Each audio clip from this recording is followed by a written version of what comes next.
Welcome to the broadcast. My name is Marty Schenkman. I'm joined on this, what I think is an important and special presentation by Jonathan Blattmacher and Pastor Chris Edmondson, who is a unique and special human being who does amazing things for the military in Clarksville, Tennessee. And I'll let Pastor Chris introduce himself in a moment. This program, let's advance the slide, Tom. This program is, hold on that slide. This program is part of a series that we just started. A couple weeks ago, we did a program on general estate planning, or estate planning for religion generally. And the premise of the program is that a very substantial portion of Americans are affiliated with different faiths. And we as estate planners, whether you're an attorney, an accountant, financial advisor, trust officer, whatever your role, we all should be conscious and cognizant of how we can help clients tailor the planning that we do for them to be respectful of and support their religious beliefs and feelings. That general program is available on schenkmanlaw.com/webinars. Feel free to access it, and the materials are all there.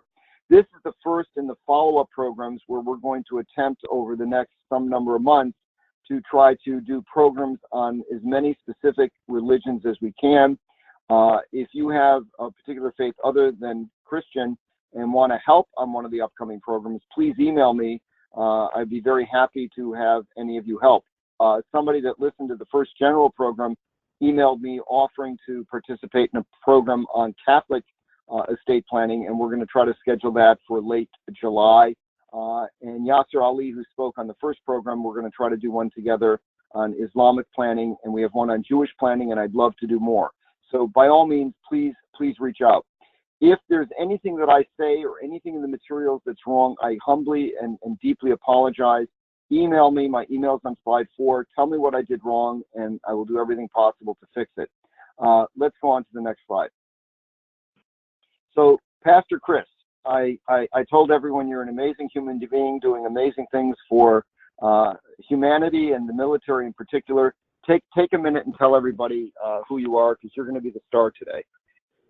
Yeah, well, absolutely. Thank you so much, Martin. My name is Chris Edmondson, and I'm pastor of a church called OneChurch.tv, and we're a church for people who don't go to church, which sounds kind of like an oxymoron. But honestly, there are a lot of people out there who are interested in spiritual things who many times just don't go to church or go to synagogue or anything like that. So our goal is to be able to reach those people that nobody else is reaching, which means we have to do things that nobody else is doing. So our church is in the military community of 101st Airborne. There's about 30,000 actual Army folks there at Fort Campbell, Clarksville. And so we are a church who, like I said, got started about 12 years ago, and we are portable. We meet in the movie theater. So that's a little bit about me. And I've been in the ministry for a little over 30 years, and love talking to other people about Jesus and the Bible and the Hebrew Scriptures and, of course, the Greek Scriptures. So that's a little bit about me. And I'm going to throw in a quick plug, which I've never done. Chris is such a special guy doing really incredible things to help members of the armed forces. They recently bought a new building, and we don't charge for any of the webinars that we do. They're all free. If everybody that registered for this webinar sent a check for what most services that charge for webinars would charge, we could raise $50,000 to help him towards completing the purchase and taking care of the cost of that new building they just bought. So don't be shy to help. He's a good guy, and he's devoted a lot of time to helping us put this program together.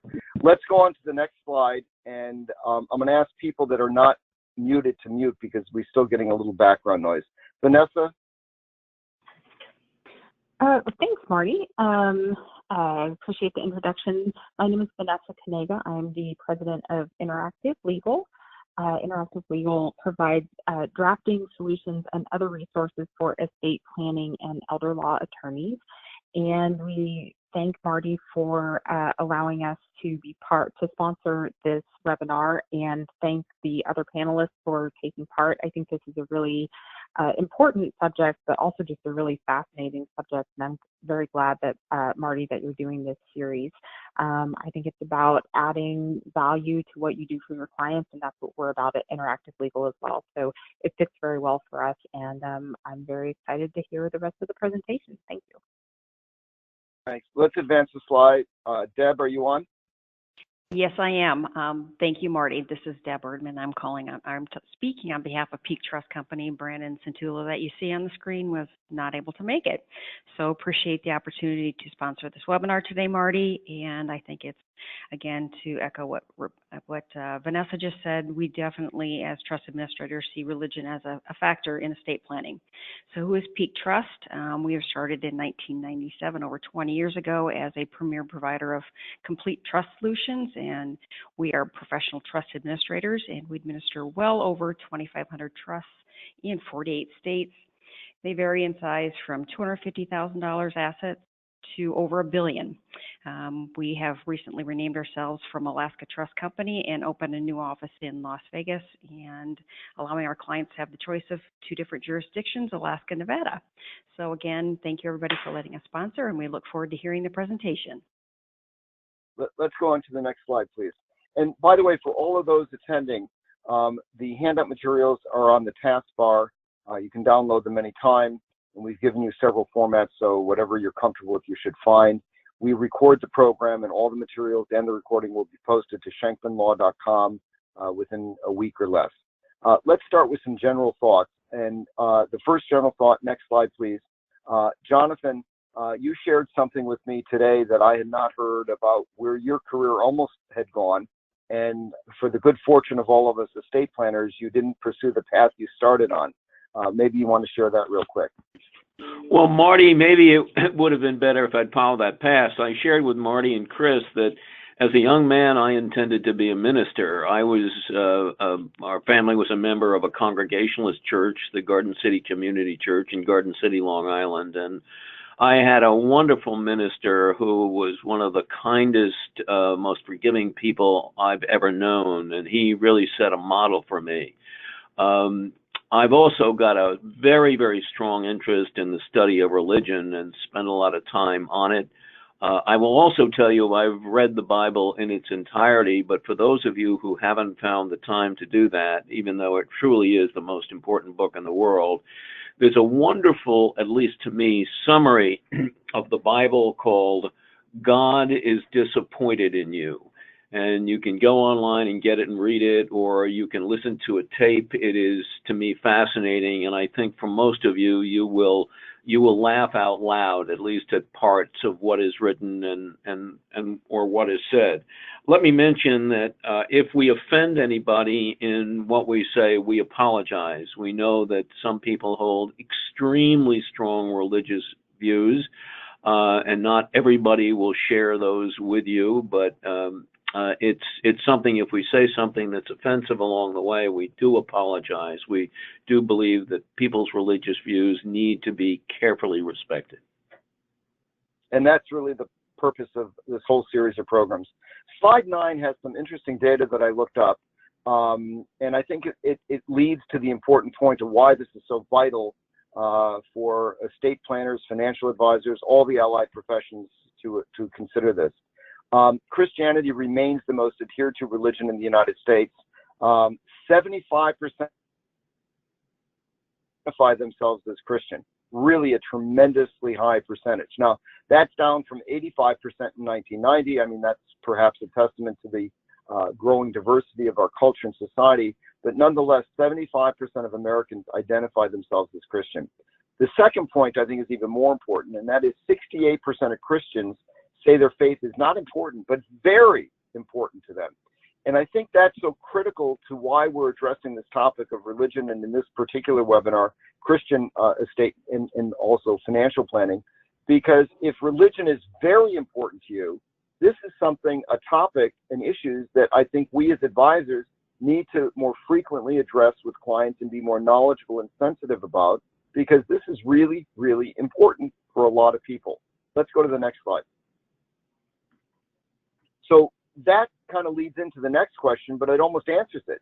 if 75% of Americans are Christian and 68% of those who identify themselves as Christian say their faith is very important to them, how can we as, for example, attorneys, and I apologize, I probably should have said estate planners generally, because financial planners, insurance consultants, accountants, trust officers, all of us have a role to play in helping clients infuse their planning with their religious values. And we're going to talk about that. So if this many people hold faith this important to them, their Christian faith, we have to be mindful of it. We have to have some facility to be able to address it. My hope is that these materials, which we're going to post online, will help attorneys and financial advisors and others in the professions that don't have the knowledge to be able to help better serve their clients that want to address these issues. I don't think any practitioner, bottom line on the first bullet point, would knowingly violate a client's religious wishes, but I think we can go much further. I think we can seek out and try to help address them. Now, in our profession, commoditization has become a major risk factor or competitive influence for all the allied professions, whether it's a robo-advisor for financial planner, a online document prep service for an attorney, and so on. Those factors are transforming how we practice and what our profession is like. One of the things that we all, whatever of the allied professions we're in, need to do is differentiate ourselves from the commoditized versions of what we do. Being sensitive to the philosophical, religious, personal, family, the human issues that clients need to address is an amazing way to differentiate ourselves, to give a value added to clients, and really, I find, create a much stronger, closer bond with our clients, which is really rewarding to every advisor. So I think the question shouldn't even have to be asked, should attorneys and other financial and estate planning professionals address religious considerations? I think absolutely. And I don't think you have to be an expert in the field. Hopefully the resources that we're posting and creating will help you, and there's lots of resources online. And oftentimes clients, in my experience, that have a strong religious belief are thrilled to help you find out what needs to be done. And we'll talk about that in lots of the following programs as well as this presentation. Let's go on to the next slide. Now, the goal of estate planning should not just be about the transmission of wealth or wealth preservation. It needs to be about more. And I've often said to clients, it should be not just about the transmission of wealth, but the transmission of values. So if a client has a Christian tradition, is a practicing Christian, why can't we infuse those values that are so dear to them throughout the entire process? Let's go on to the next slide. I think many clients care about religious considerations. I think unless we as advisors bring up to clients, hey, I'm doing a financial plan, do you have any religious beliefs that may affect this? Unless we discuss it and sort of begin the conversation, I don't believe a lot of clients realize how vital financial estate and related planning is to their religious beliefs. I don't think a lot of clients that are deeply religious understand how much we can infuse their faith into their planning. Pastor Chris, you, when we were preparing for this, sent me an email, which I actually posted, made part of the later presentation, but I think this would be a great juncture to say it. You had some data, some statistics as to the number of times the Bible addresses financial matters as compared to issues of, say, heaven and hell. Could you just comment on that? Because I think it's a great point. Absolutely, Martin. Well, one of the great reformer, Martin Luther, he once said this. He says there are 3 different conversions a person needs to experience, and that's first the conversion of the head, second the conversion of the heart, and then third the conversion of the pocketbook. Because honestly, most people, we have beliefs, but many times our pocketbook doesn't quite catch up to it. And the Bible is replete that nearly half of the parables Jesus told talks about money. In addition, 1 out of every 7 verses in the New Testament deals with money, and the Bible offers 500 verses on prayer, fewer than 500 verses on faith, but listen to this, over 2,000 verses on money. So apparently God and Jesus have a lot to say about money. So there you go, Martin. So I think we all should make a much more concerted effort to bring the conversation up with the client. If the client is not interested, they're not going to be shy to say so. But I don't think many people could realize what Pastor Chris just said. Let's go on to the next slide. Now, this is, if we had many more hours, we would cover this in all more detail in our program, but we will cover a lot of this. But the point of this slide, and I'm not going to read it, you can have it for reference for later, but, how does religion impact, in broad terms, of estate and financial planning? Virtually everything we do, from selecting a guardian to charitable giving to how you budget to how you invest, every aspect of planning can be affected and can be infused with Christian values for Christian clients that want that done. So the most important point on slide 13 to me is the ... and more at the end. And I think if you take this in context with what Pastor Chris just said about the number of verses that deal with monetary issues, you see how vital it is that we integrate a client's religious values into their planning. Let's go on to the next slide. So every aspect of financial, retirement, insurance, death planning, post-death planning, everything can be infused with the client's Christian religious values. And it doesn't mean relearning anything that we do as planners, whatever discipline you're in. It's really just slight modifications in many instances that will help conform a plan to be respectful, and maybe even more than being respectful, carry out and implement a client's religious values. So simple changes, as the last bullet point says, can make the planning consistent with your particular Christian beliefs and wishes. And I want to emphasize the point that Jonathan made early on, which is really so critical. When I've had discussions with clients of any faith, and we'll use Christianity since that's our discussion topic for this webinar, there are incredible differences in how clients of the same faith view many things. So it's very important that we be very, very sensitive to the clients, not just the particular church that they may attend, but their own view of their faith, so that we tailor it to what they truly believe and want. Let's go on to the next slide.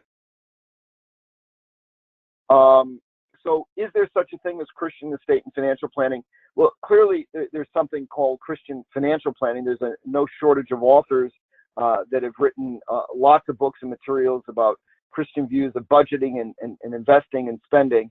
I'm not sure I've heard much about, let's call it Christian estate planning, but as we've said, every aspect of planning can be tailored. And this is trying to just put a little more depth and detail on some of the general information we had on slide 13.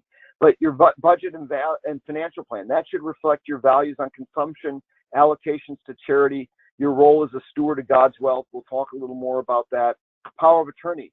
If you have tithes given to charity every year in your life, why, if you're disabled or incapacitated, should your charitable giving be cut off? If there are institutions or a church that you have supported for decades, why, if you are sick, would you want that cut off? You wouldn't. But if you don't provide, for example, in your durable power of attorney, that your agent has the authority to give to charity, if we as advisors don't craft trust documents that permit charitable giving, there's going to be a problem. I don't want to make this a tax speech on 641C, but if we don't build into the governing instrument the ability to give to charity, the trust may not get a tax deduction. So again, every aspect of planning that we do, every legal document we draft, can slightly be modified to have a huge personal impact in tailoring it to the client's wishes. Let's go on to the next slide. Now, this is a topic that I think is really important, and it's one that even if we do as little as just mentioning it to the client, I think we've done a world of good. Next slide. And Jonathan and Chris, if you want to comment after my real quick introduction to this, please do. So I think when a client has faith that is important to them, a client is a Christian client, they need to write, they really should write, a letter of personal instruction. Some might call this an ethical will, and maybe a letter of last wishes. But the point is to write a letter, a personal note, saying what they feel, what they believe, if they have children, what they hope for their children, how they hope they are brought up, how they hope they're raised, the kind of life they want for them. We as lawyers can only go so far in infusing specific detail into a legal document. There are changes like the authorizing charitable giving, perhaps even mandating tithing, whatever it is that we might do like that. But there's a limit to how detailed we want to get about a client's faith in a document, although there are lots of changes to make. And I think when we start to reach a point where the detail may be excessive for a legal document, that's where the letter of instruction comes in. I know that institutional trustees, for example, and even individual trustees have told me many, many times that having a personal letter about personal wishes, even if it's not legally binding, is incredibly helpful to them when they're serving as a trustee, because it puts color on what the client's wishes are. Jonathan, would you want to comment, and then we'll turn it over to Pastor Chris? I think this is an extremely important thing to raise with a client is, do they have strong views as to how they want to have their body disposed of, what kind of ceremony they may want? Obviously, some people have very strong views on that. Keep in mind that the surviving family members may have strong views as well, and they won't always agree with it. And one of the questions is, if you have strong views, how can you get those enforced? For example, in traditional Judaism, you're supposed to be buried within 24 hours of the death. Well, how can, if you want to part from that or you want to have that, how can you get it enforced within one day? Going to court is pretty tough to do it. But, it's something that you can ask clients about. Do you have any specific views or desires for the disposition of your body, for the kind of ceremony you want? What customs will be followed. I think that's important to raise with a client.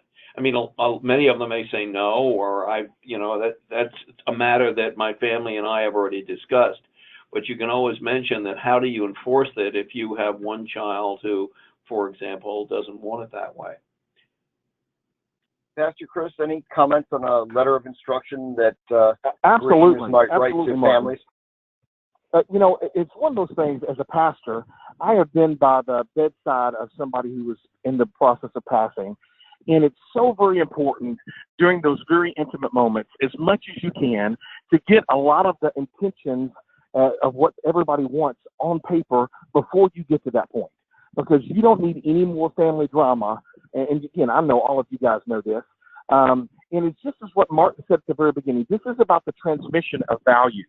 The wisest person who ever lived, Solomon, he said this in Proverbs 13:22. He says, good people leave an inheritance to their children's children.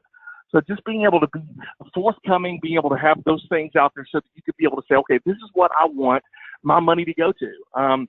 My wife's parents recently passed about 2 or 3 years ago, and they were Christians. And of course, my wife is a Christian. So the money that she received from the settlement of the life insurance, she made sure to tithe on that because she wanted to honor their memory. So it's just important with these letters of instruction to get that beforehand before you get to the end of life. So anyway, that's all I got to say about that, Mark.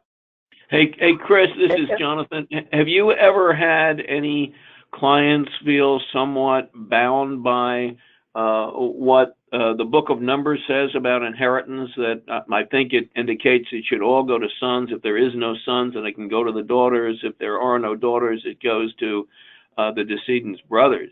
Sure. I know that Orthodox rabbis want to follow that, but they have discovered something called a revocable trust, which allows them to avoid that strict kind of inheritance rule. Have you ever had anybody talk to you about that, whether they should really follow what's in the Book of Numbers on inheritances? Again, I have not personally, but I know there's a lot of people who, again, at the end of life, my wife, again, I'm talking about my wife's parents. It was her, and she's the oldest, and then she has a brother, and they just split it 50-50. So, however you do it, I just think it's very important to be able to follow the client's wishes when it comes to their religious belief, and to be able to honor them in that way. So, but that's a great question, Jonathan. Let's go on to the next slide, everybody. One more slide. Now, living wills and health proxies have profound impact on planning and have very, very significant religious implications.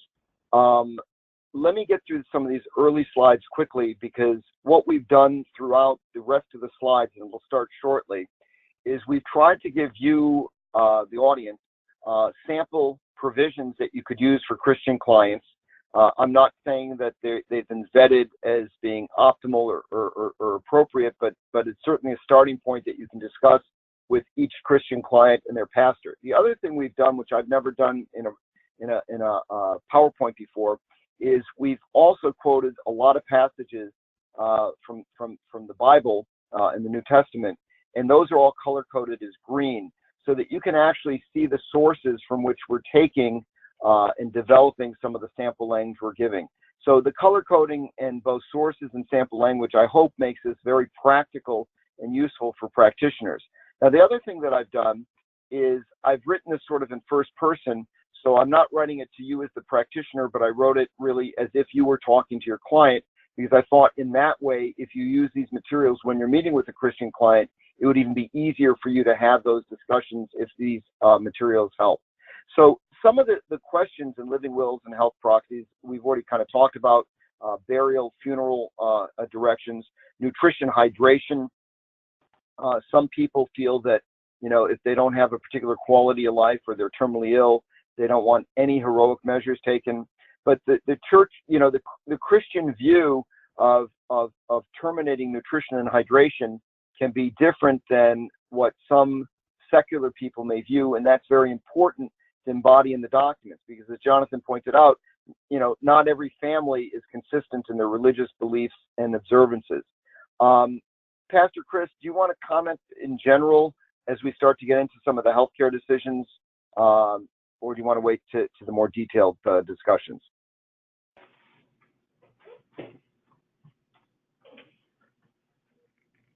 Chris, did we lose you? Well, apparently we did, but Marty, let me add here.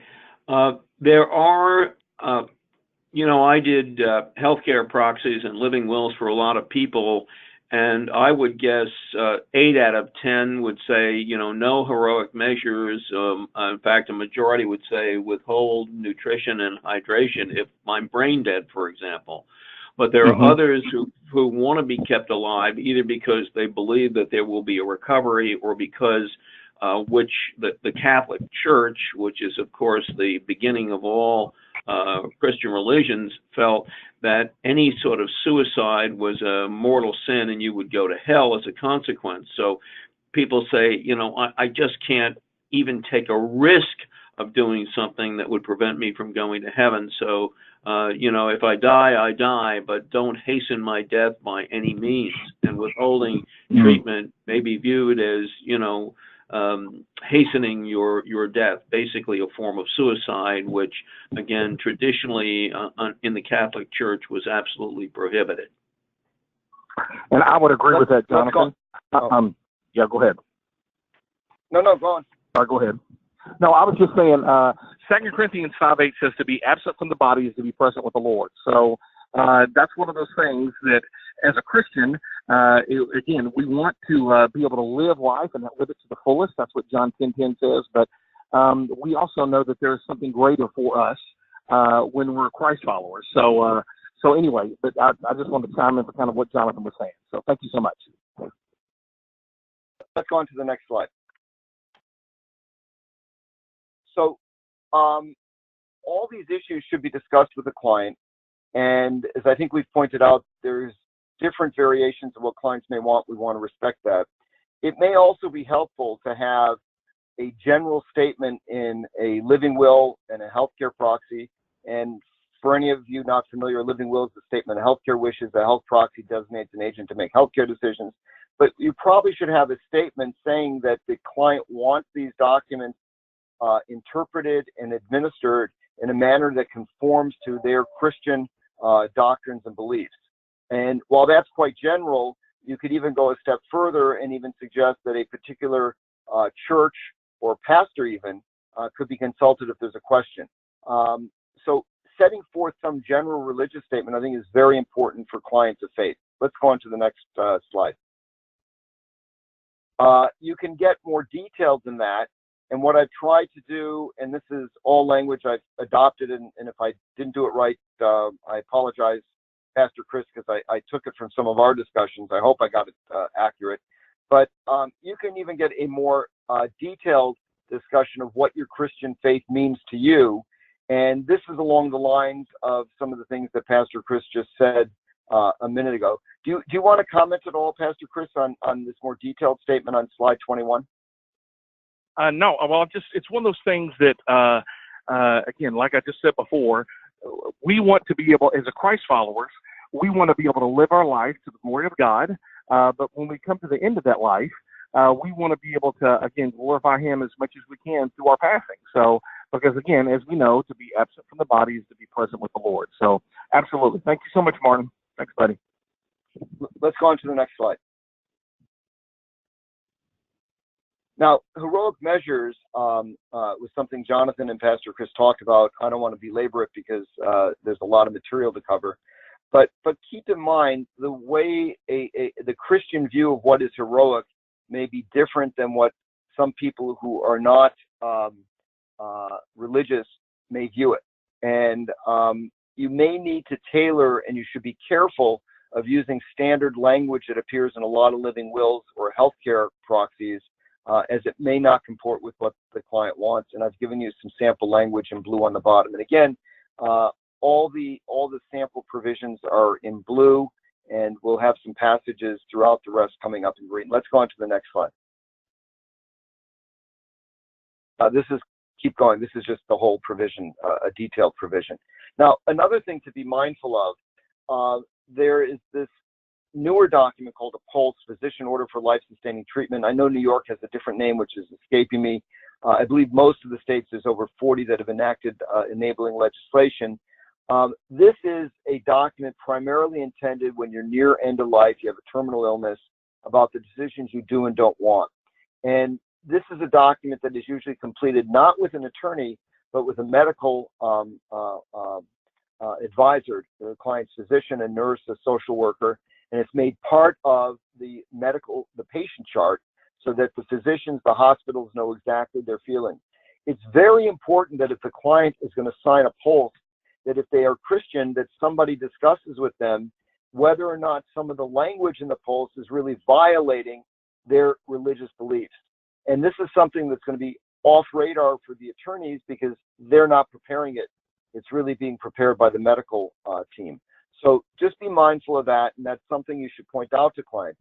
Many clients make the mistake of assuming that documents are quote-unquote standard, and it would be a tragedy that somebody that's a believer that wants certain things done with end-of-life decisions signs a document in the hospital with their doctor thinking it's standard, not realizing it may violate their faith. Pastor Chris, I don't know if you want to make a quick comment on pregnancy provisions, but I know that different faiths have very different views of how pregnancy should be treated and what could be done to save the mother versus the fetus or not. Any thoughts or comments? I don't mind commenting on that, Marty. There are a lot of different views when it comes to different denominations in schisms of the Christian faith. Many elevate the life of the child over the mother. Some elevate the mother over the life of the child. Again, the thing I think what Martin just said is just not assuming. Asking those questions in figuring out where the religious beliefs are going to take them, to what end. Always think with the end in mind. So I totally agree with that. And it's important to address because most standard forms, I'm reluctant to say every standard form, but I don't recall ever seeing any of the pre-printed standard type forms that even address pregnancy. And for people of faith, it could be a very significant issue. And as Pastor Chris pointed out, there's some very significant differences in how different denominations view it. Let's go on to the next slide. So another issue, pain relief. I think if you ask almost any client, do you want pain relief? Anyone would say yes. But at what point do you cross this threshold where trying to relieve pain becomes an active form of euthanasia. Pastor Chris, do you want to comment on euthanasia and sort of the issue of pain and what can or should be done? Absolutely. Again, in my experience, what many of the clients, and I say clients, but really, since I'm the pastor, many of the parishioners, what they want is they want pain relief, but they don't want it to diminish their last days on earth, so that they can interact with family and have those meaningful interactions. So when we're talking about euthanasia and talking about, again, physician-assisted suicide and things of that nature, I know the Catholic Church, just as Jonathan pointed out, have very strict views on suicide. Other denominations, they don't believe that suicide is a heaven or hell issue. Again, I think what's very important here is just not assuming that you know what your client wants, but asking them. So ask them about their pain relief and how far they want to take it until it actually becomes to be a euthanasia. So. And this is really a lot of these questions: pregnancy, pain relief, nutrition, hydration, which we'll come to.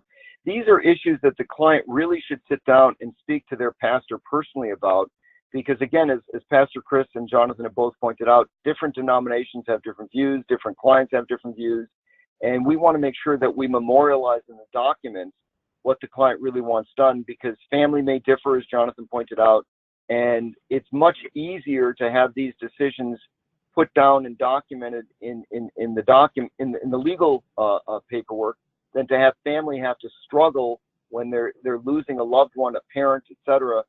During that emotional time with what did they want. Much better to get it done. Let's go on to the next slide. So nutrition and hydration is another issue. I have found many people of faith feel that you can never withhold nutrition and hydration, because that is tantamount to starving somebody and should not be done.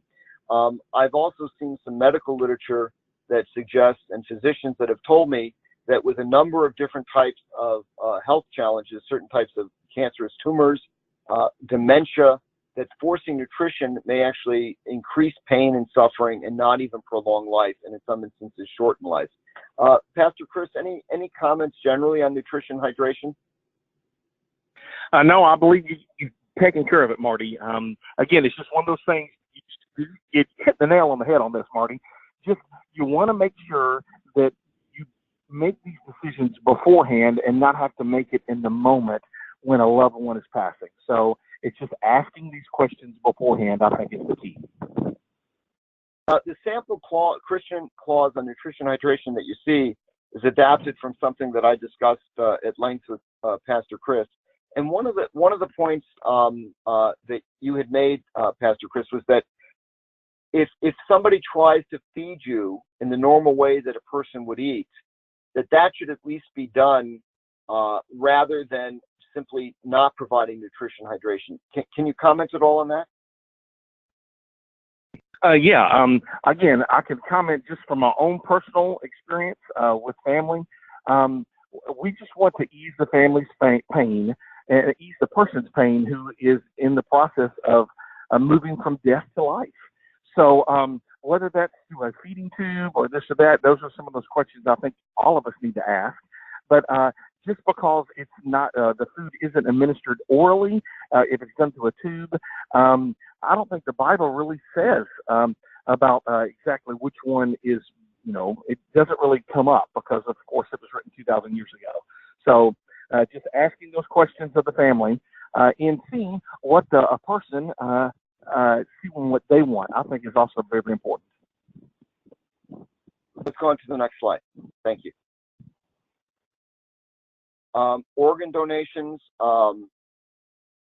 Pastor Chris, permissible, not permissible, recommended?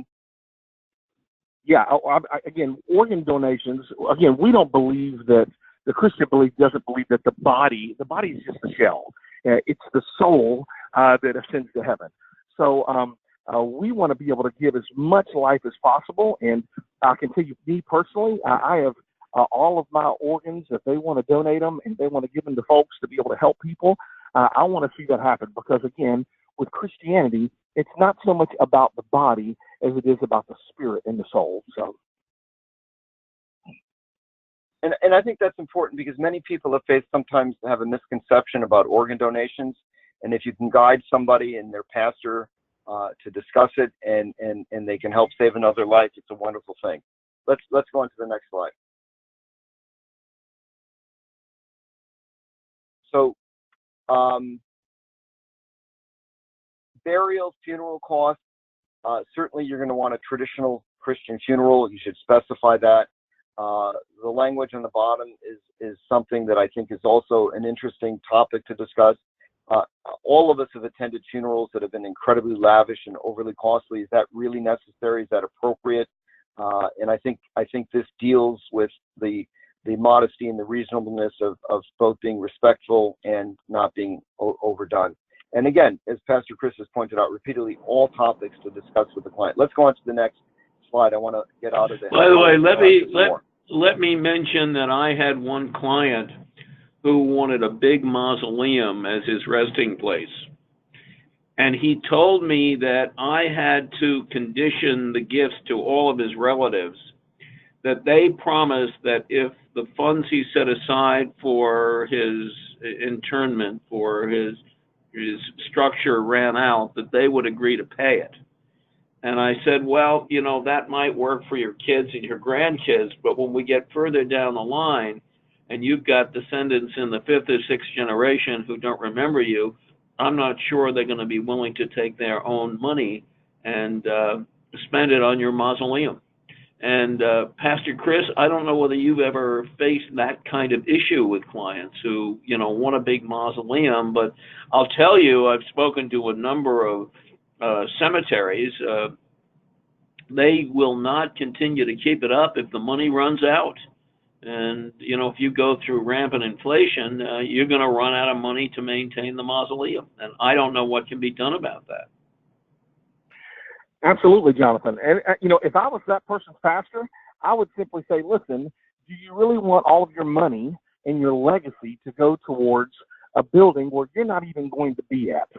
So I think that money is best spent elsewhere. But again, this is just my personal opinion. If I was their pastor, that's how I would counsel them. So thank you, Jonathan.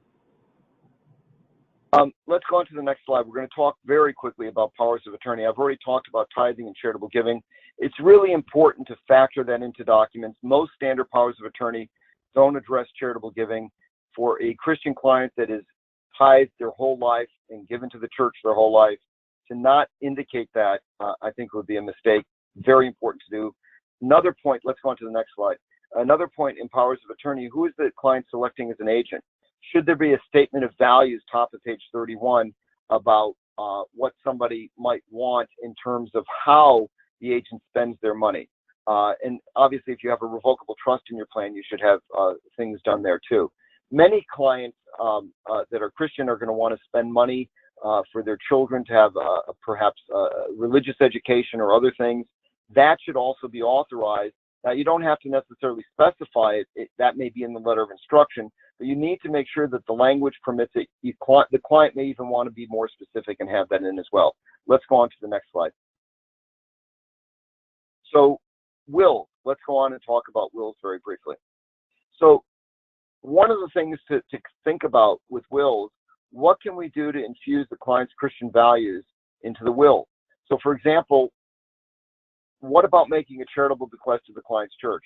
Even apart from giving, the client may have already provided, may have made other provisions and so on outside the will, but putting something in the will is also a means of educating the children. It's a means of passing a message on to the heirs that the church is important to me and that's why I made the gift. And you could even add language like that to the document as well. Another point, many people may take care of other family members, not just children. So somebody may have an elderly parent, an aunt that they've been caring for. Perhaps if you set up trusts, like the family trust, credit shelter trust, whatever, consider having a sprinkle or spray trust that includes caring for the people the client has cared for during their life. If a client has helped certain family members or people or friends or throughout their life, why should that stop on death? So we need to factor that in. Let's go on to the next slide.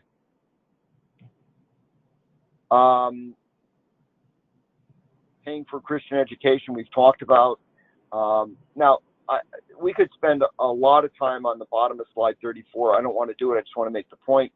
Some people may feel that if an heir marries outside of their faith, that they should be cut off. That raises a whole range of not just philosophical issues, but legal issues. Can you do it? Is it a restraint of marriage if it's improperly structured that the court may void? How much ill will is it going to create from a practical perspective? If you're looking to attract somebody to remain within the faith, is disinheriting them really the way to accomplish that? Pastor Chris, any comments on that topic? No, sir, Marty. I'm good. Let's go on. So here's an example of a bequest just to show heirs and to demonstrate to heirs how it's important. So, it's just making a $10,000 bequest to the church. It could be very simple legalese. You could add some more language like illustrated on slide 35. And we've also talked about, how you can demonstrate the Christian concept of stewardship over assets by making the bequest and even saying that's why you're doing it. Let's go on to the next slide. Yeah, Marty, let me add something here that you may want to put in something like if it's in existence, or provide that if it has been absorbed by another or merged with another church, you still want the bequest to be made. I mean, the churches do come and go. I was at a wedding down in South Carolina, and our great niece was being married in the Fourth Episcopalian Church of Greenville. So there had been 3 before. So make sure you know which one you're really talking about, and if there are conditions of it, that's fine, but talk about successors or what happens if that church closes down, which they do sometimes. Let's go on. Good point. Let's go on to trusts. So when we're crafting trusts for clients, all the comments we made about wills and powers of attorney, about charity, about illustrating values, Christian stewardship over finance, there's a lot of information later in the slide deck, and hopefully we'll get to some of it, all can be incorporated into trust planning and drafting as well. Pastor Chris, do you want to comment at all on slide 37 and the quote there?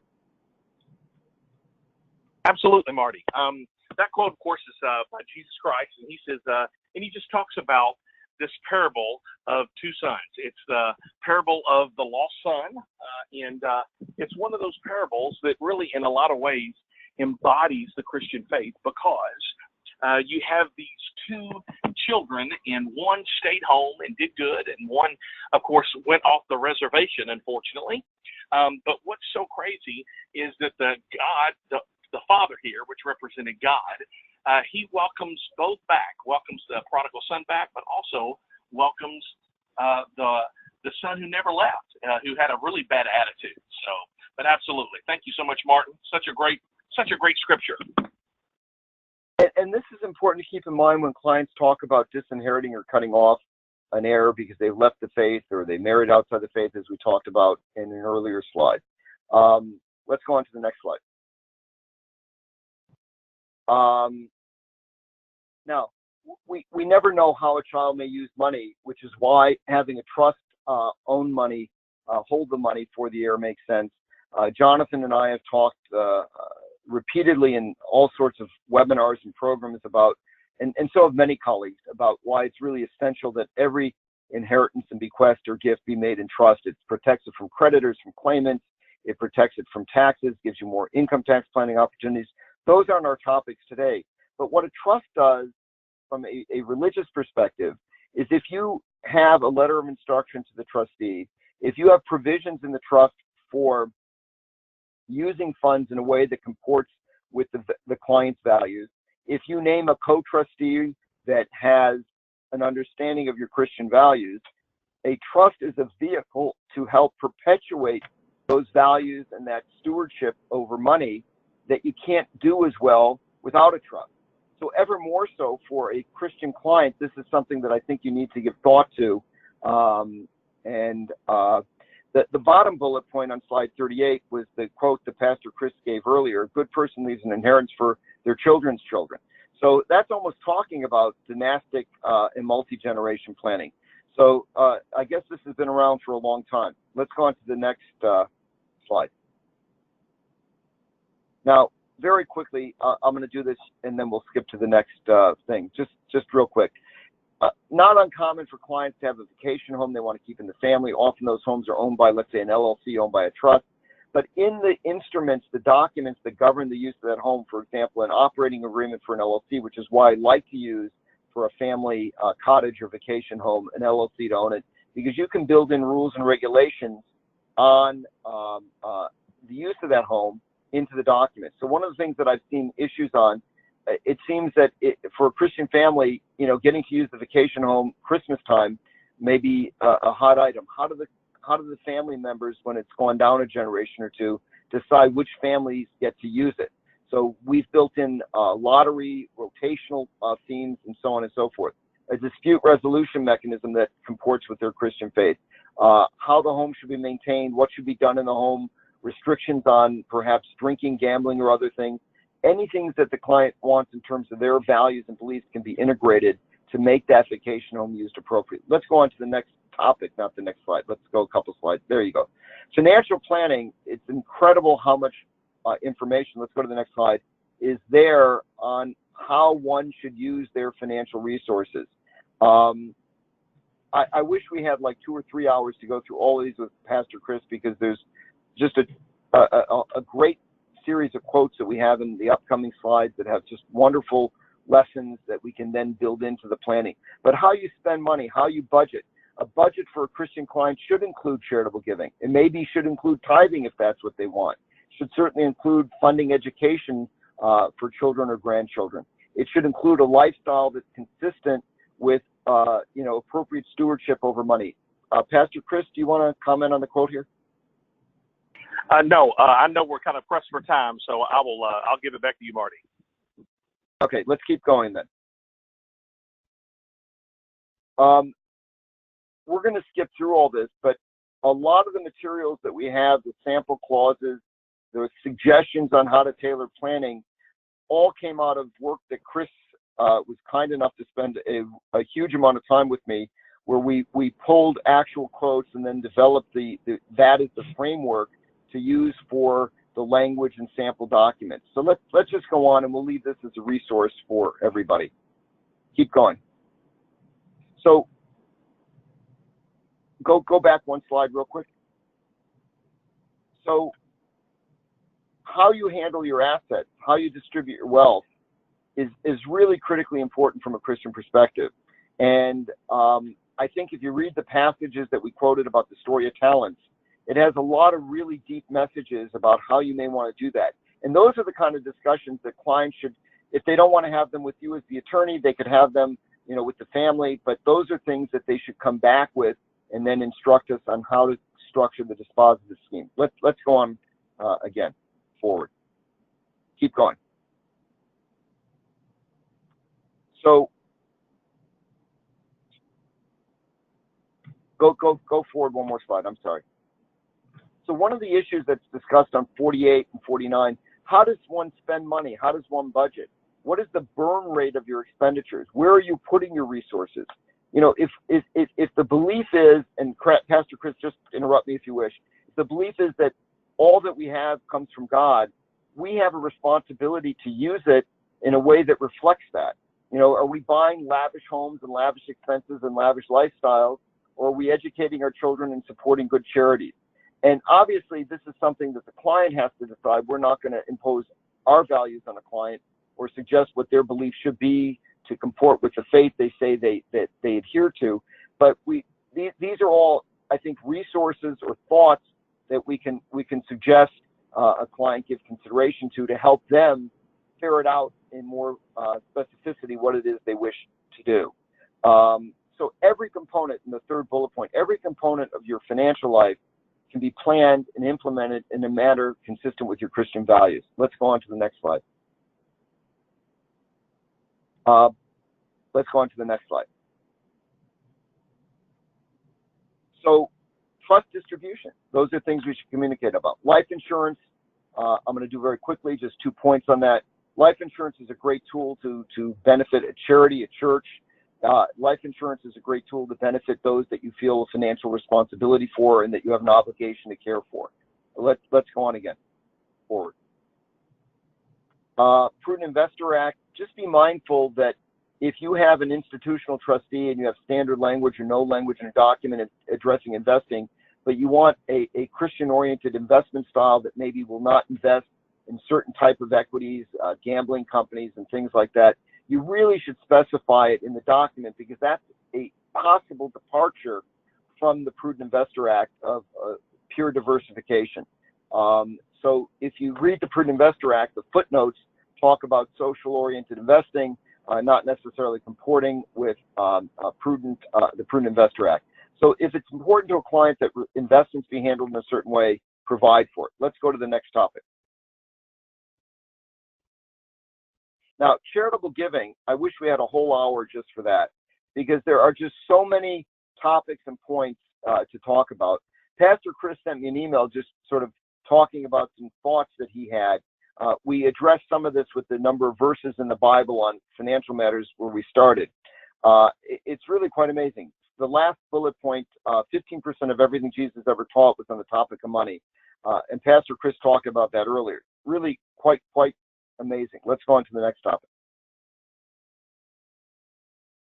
So, Pastor Chris, do you want to make just a couple of general comments? Because I know we're short on time. We'll go a few minutes over just because I want to get through some of the rest of the topics. But do you want to make a comment or two on this? I just think it's so important. Absolutely, Marty. When it comes to money in the Bible, there is a tenuous relationship, because Jesus talked a lot about money. And I think the reason why he did that, it wasn't because Jesus needed money. In fact, I like what the psalmist writes, that he owns a cattle on 1,000 hills. So it's not so much that God needs our money. It's really important. I think the reason why God and Jesus talks a lot about money is because they know that money is the biggest thing that kind of pulls at our heartstrings, and it can actually get us sidelined a lot. So I think when we're looking to be able to put our values on paper so that legacy is continued, like Solomon said, we want to be able to do that in such a way that we actually set our families up, and those people who will receive the monies from that, set them up for success and not hamstring them by just, like you said, that's the importance of the trust, but just being able to say, hey, we're going to do this in such a way so that the money that you receive will actually help you and honor God and not hurt you and pull you away from God. So, in estate planning, when we plan large charitable gifts, we often negotiate agreements with the charity for the client. And one of the big issues in those donor agreements is naming rights. Give thought to all the comments Pastor Chris has made and the quotes and things on these slides on charitable giving when doing that for a client. Let's go on to the next slide.